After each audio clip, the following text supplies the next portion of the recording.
I'm in the last generation of Honda that's going to last at least 300,000 miles. Honda's always been known to build very reputable, high-quality vehicles that, while might be slightly on the simple side, are built to last a ton of miles. The Honda Civic has always been the staple of reliability, and that's why this generation of Honda, which is the 9th generation of the Honda Civic that we're parked in front of me right here, is one of those last cars that's capable of running 300, 400, 500,000 miles. And I'm going to tell you exactly why this is the generation of the Honda that I decided to buy, because I plan to keep my cars for a long time.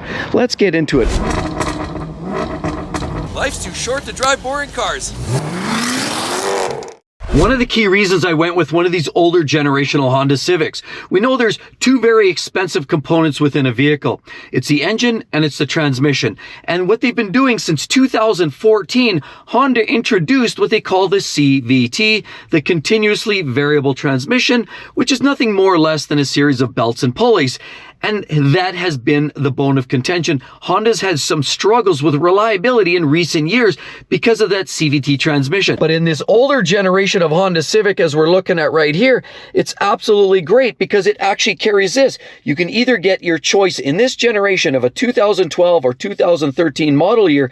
You can either get a 5-speed manual gearbox, so in other words, row your own gear with the left pedal over there, or you can get your 5-speed automatic transmission. As you look right here, the good old-fashioned torque converter, mechanically operated from park, reverse, neutral, drive, D3, 2, and 1. Very simple, very old school, and very reliable. And it's these torque converter automatic transmissions were not the bane of Honda's reliability. They were in fact supportive. They helped this car maintain its high level of reliability. Ultimately, if you want the best, longest lasting drivetrain, I would always seek the manual gearbox, but this torque converter automatic is wonderful. But unfortunately, since 2014, the CVT has had so many issues, from overheating, slipping, whining, buzzing, high maintenance costs and reliability factors. For example, if you don't change the fluid and oil quickly enough, you can sustain a catastrophic failure. So there's additional maintenance, and when, not if, when they fail, then you could be facing potentially a $4,000, $5,000, $6,000 transmission replacement if in fact you're not maintaining it properly. They also don't like to accelerate particularly hard out of first gear, so that even takes some of the fun factor out of it. Honda Civics with the CVT transmission are some of the most boring, monotone, buzzy transmissions you can ever find. And unfortunately, since 2014, almost every Honda outside of anything with a manual gearbox features that CVT transmission. That's why I go with the old school like this. Another key reason, which unfortunately some people love all that technology, but that technology starts to fail. Those large screens start to blank out. You hit really cold temperatures, they'll freeze up on you. You have to also get a lot of those buttons that you have to go within menus and buttons and knobs, and you have to twiddle around just to find a lot of features of a lot of the modern day vehicles. But this old generation of Civic keeps things very simple, and that's why I love it. It's easy. Every button has a function. Your econ mode allows you to drive with better economy, and there's a more focused approach at better fuel delivery. All your buttons on the console here are very accessible. You have everything here on your steering wheel that you need and really nothing more. A very simplistic layout. I mean, look at the gauge layout. Very simple. The tachometer is right in your face. Everything you need there. This generation also features this beautiful little pod up here, so it feels a little bit fresh, it feels a little bit modern, and you get your speed and your readout, your fuel, and all your other components or information are up there. But also, when you look down the center console, it has big, simple buttons, knobs. Everything is big, simple, and actually very effective. Nothing is breakable. Everything is very robust. You can give it a pretty good workout, and it's likely not going to fail on you. These buttons are massive. They're easy to read, easy to use on the fly, and they're not distracting at all. Everything's plug and play. Everything's easily accessible, and even a good old-fashioned handbrake. All the ergonomics like e-brakes, buttons, knobs, very little of it is electronic. And even this, keeping this simple, makes it affordable, because a lot of modern day vehicles now are using an electronic e-brake. So you pull a lever, and it electronically activates the e-brakes at the back of the vehicle. That again is another potential failure point. This is simple, old mechanical, and I love it.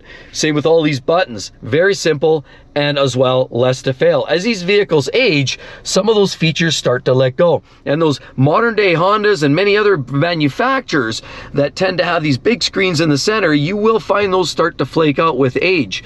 And once they do, then you anticipate $2,000, $3,000 repairs just to replace some of those components. Everything here is quite simple, and because of that, this vehicle is definitely good to last hundreds of thousands of miles. A big part of why a vehicle will last forever has to do with cost and simplicity of maintenance and servicing. If a vehicle's affordable for components and parts replacement, people tend to replace them. And if parts are replaced and vehicles maintained properly, they'll last a long time. A lot of these modern day vehicles have too much tucked under the hood. Then they know they go to the service shop, and the service shop says, hey, look, it's $180 an hour, and it's going to be 4 hours labor because we have to remove the turbo and intercooler and all these components. Then all of a sudden you realize that you're in for the long haul and a significant repair bill just because everything gets tucked in there so tightly.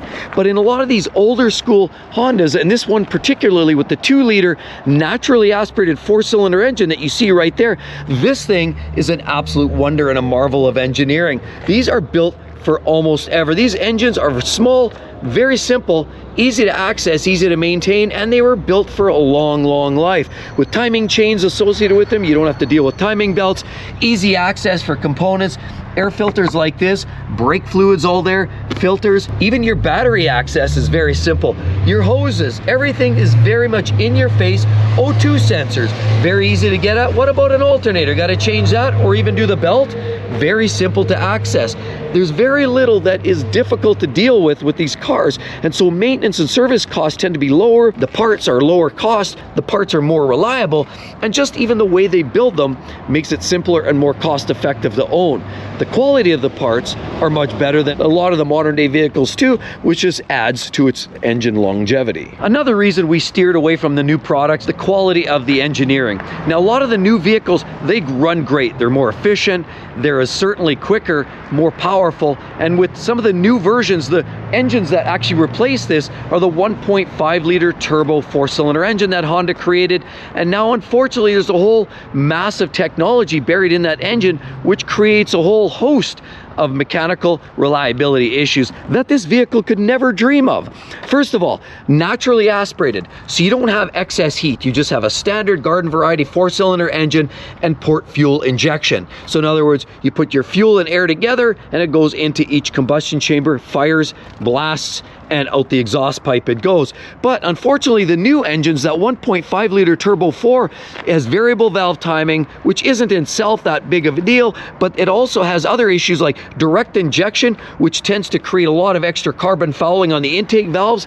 And unfortunately with that, you also create other problems with the intake manifold, intake valves, and naturally it's turbocharged now, which also creates extra heat under the hood here on the new latest and greatest upgraded drivetrains. Now, yes, you can still get an old school base model engine, but most of these engines are being phased out, and Honda generally sticks with a lot of these new 1.5 liter turbo 4-cylinder engines in most of their new model trims. Now, unfortunately, with this new 1.5 liter turbo engine that Honda's putting in the mass majority of their models, as well as Civic specifically, is where it concerns me, because they have what they call oil and fuel dilution. So because it's direct injected, it pushes the fuel hard at higher pressure directly into the combustion chamber. As a result, sometimes on a cold engine, the rings aren't as tight, and a lot of that fuel gets pushed past the rings down into the bottom of the engine, where it starts to mix with the oil. Well, fuel and gasoline is a solvent. So solvent's going to wash away the oil from around the rings. You're going to wind up with extra friction, extra scoring in the cylinder walls. You're going to actually add other wear and tear in the bottom end of the rod bearings, and the whole bottom end can wreak havoc. Unless a lot of people knew how to facilitate owning that engine, in other words, warm up the engine properly, slowly drive off, take it easy, increase the frequency of your oil services, and make sure you're using the right grade of fuel, were all somewhat administrative controls to keep the 1.5 liter turbo engine together. But the fact remains is, with all that extra heat, The extra fuel that winds up in the oil and extra components under the hood just means that new 1.5 liter turbo, while it's a lot of fun, just definitely won't hold the candle to some of these older, more reliable 1.8 and 2 liter engines. Even the 2.4 naturally aspirated that you find in some vehicles like the CR-V are also built to last a long time. But unfortunately, it's these models that are carrying that 1.5 liter turbo are not built to last, versus some of these older generational models, specifically in this year, is where it gets real. Because as of 2016 is where you started to see Honda introduce that new 1.5 liter engine, and that's when it all switched for the worse. Have you heard Honda's reputation? Sadly, they've slid down several notches on Consumers Reports ratings strictly because of two major things: their 1.5 and their CVT transmission. And I can attest to the reliability of the Honda Civics this generation. We drove this summer, we took family vacation, we took a couple of cars, a Camry, and we took this Honda Civic. And this Honda Civic, we maintain an average of about 32, 34 miles per gallon. Once we hit the city of Los Angeles and Las Vegas and hit those cities, then we were seeing mileage getting down to about 25 to 27 miles per gallon. But that was fully loaded, 4 or 5 people, luggage, and the works. It does great for mileage. We crossed over the Sierra Nevada hot desert of the Death Valley, and we were up and down every which mountain and desert you could possibly imagine, and this Honda Civic performed perfectly. There was no heating issues, no smoking, no problems, no noises, and it just got us started every time. No problem, no muss, no fuss. These Civics are ultra bulletproof, and that is with a significant amount of miles on it. But another reason why I think these cars are so great is just comes down to the simple parts. I mean, look at even these little hoses. They have these nice little crimps on here, very easy to change, high quality, simple. More crimps, more crimps. Of course, even your upper radiator hose, look how simple that is. And all these basic crimps are all sitting in the same direction, easy to access, easy to replace. And it's this quality and simplicity why these cars are so reliable. Not everything is the same level of reliability or quality that you're finding in some of the newer Hondas, but these old ones are just so simple. Everything is made to last. We also can't forget about all the metal. Almost everything under this hood is metal, as opposed to some of the new vehicles. You have metal everywhere, other than the shroud, which is nothing. That's just a cover for the top of this engine, but it's nothing functional. It's merely just a cosmetic cover. Everything else is metal. Tin here, shielding, tin, metal, aluminum, and built to last. Motor mounts, easy to access. Everything is easy to access, built well, made of metal, and built to last. But parts are so cheap and affordable, and that's a big part of why they last a long time, because people can afford to maintain them, as I say. I mean, look, you got new discs here on the front, and on the back you have the upgraded discs on here too. And to do a full set of discs and pads all the way around, this only costs us about 600 bucks all in, everything said. So it's an easy vehicle to maintain and a big part of its overall reliability because of its simplicity. So let's just start this up and take a listen, shall we? And then we'll do a quick quality experience, and I'll share with you how good everything's put together and why there's no real squeaks and rattles, which is a good indication to the quality that these Hondas are put in. These older generations are built like tanks, hard plastics. But let's start this rig up, shall we?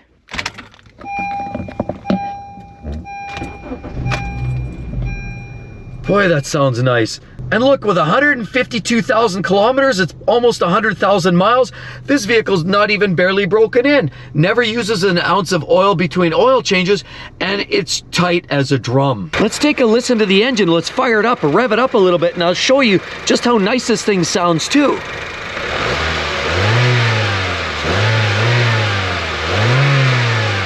So it purrs like a kitten. So I'm gonna do a quick walk around. Let's do the quick quality experience, and I'll demonstrate how well these vehicles are put together. These old school 2012 Honda Civics and the 9th generation. Let's show you.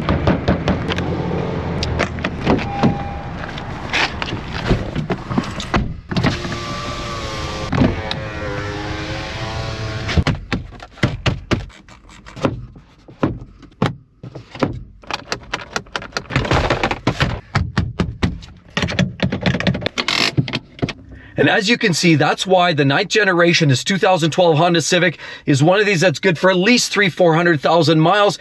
And I guarantee you it will outlast any new Honda Civic. And if you want to do a quick comparison between Honda and Toyota, check that out. You're going to love that video. That's a classic. Everybody loves that one. Hope to see each and every one in the next one. See you real soon. Bye-bye.